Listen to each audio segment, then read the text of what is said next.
the land really have to offer that the sea doesn't? Capricorn asked. You can study the rotation of a spiral of a shell just as well from down here. You can chart the stars better from the open ocean, where there's no light pollution from human cities.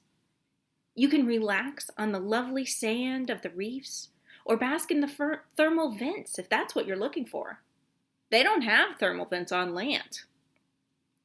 One of his children said, Yes, they do. Capricorn blinked. They don't. What? They do? Well, his child said, no, but they have jacuzzis, which are much better. His other children nodded. Capricorn felt distress rise in his throat, but he shook himself and continued with his bribery. Well, what's better about it? Because we can improve upon them. Wouldn't that be an exciting project? His children exchanged unconvinced looks.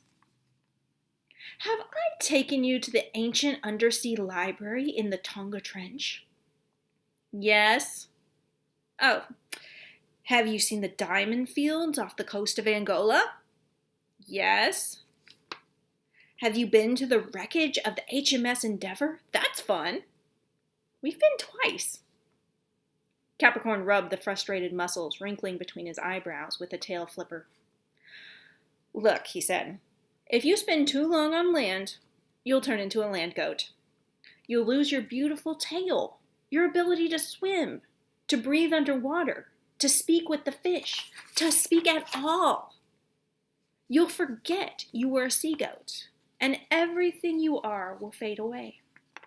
I don't want that for you. Is that really what you want? His children shifted in discomfort. Well, turn into goats? Yes, please, stay safe.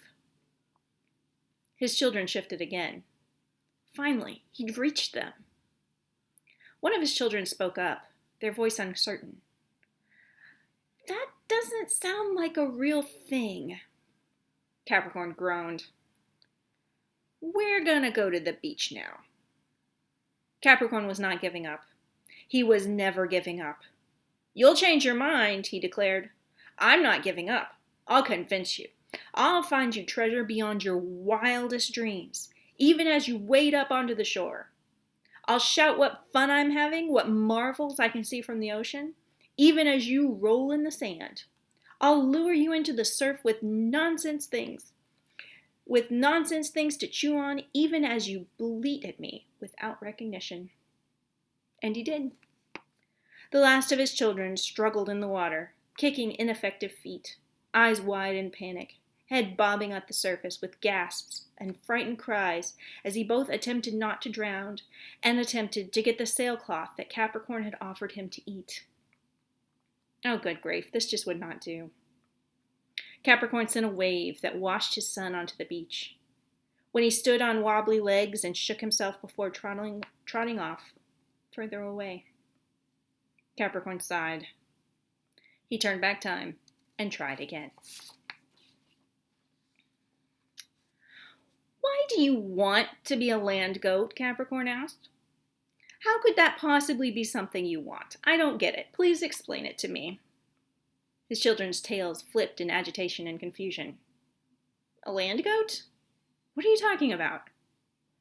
I'm talking about how you're all going to climb up on the beach and get lazy and foolish and your tail will fall off and you'll turn into a land goat. Why is that something you want? It's not? Then why? Why do you keep going on land time after time? What is it that draws you there? His children exchanged confused looks. I don't think we'll turn into goats if we go on the beach. That doesn't sound like a real thing. It is. Why do you not believe me? It's not like I'm an ancient, immortal spirit of wisdom who's unlocked the secrets of time and space. Why won't you listen to me? You know so much better. I keep warning you, and you keep not listening. I've raged, and I've pleaded, and I've bribed, and I've reasoned. Nothing gets through to you. Dad? One of his children said, approaching him slowly, her voice calming and concerned. We've never had this conversation before. You've never warned us of anything. We've never gone on land before. Capricorn groaned. He buried his face in his tail and took several deep breaths in the uncomfortable silence his children left for him. When he looked up again, with tears in his eyes, he said, I don't want to lose you. You're my precious children, and I love you so. Oh, Dad, his children said, drawing him closer, nuzzling him and comforting him. We love you too. You'll never lose us. We're not going to turn into goats. Really? Really? Does that mean you'll stay, he said, in the sea? That you won't go on land? Well, his children shifted, pulling away slightly. Now that you mention it, we have been curious about the opportunities for exploration that the land offers. Capricorn groaned again. This wouldn't do. He turned back time and tried again. Capricorn watched as the last of his children joined a yoga studio, jumping about on humans' backs as they tried to regulate their breathing and find a meditative calm. He watched as another child ate some human hair, still attached to a human, who laughed and took a photo of the event. He watched as one of his children fell asleep in her food bowl. What was he going to do with them? What had he not tried yet? Maybe it was time to let his children go, for them to make their own mistakes, their own choices.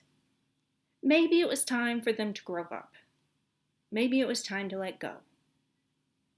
Could he respect them enough to grant that for them?